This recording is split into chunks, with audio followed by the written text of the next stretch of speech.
General Prelogger.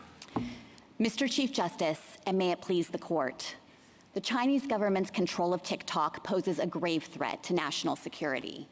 No one disputes that the PRC seeks to undermine U.S. interests by amassing vast quantities of sensitive data about Americans and by engaging in covert influence operations. And no one disputes that the PRC pursues those goals by compelling companies like ByteDance to secretly turn over data and carry out PRC directives. Those realities mean that the Chinese government could weaponize TikTok at any time to harm the United States.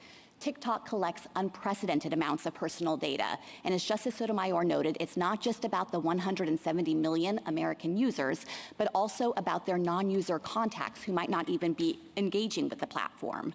That data would be incredibly valuable to the PRC. For years, the Chinese government has sought to build detailed profiles about Americans, where we live and work, who our friends and coworkers are, what our interests are, and what our vices are. TikTok's immense data set would give the PRC a powerful tool for harassment, recruitment, and espionage.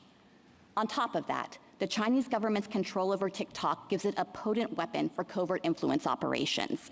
And my friends are wrong to suggest that Congress was seeking to suppress specific types of content or specific types of viewpoints.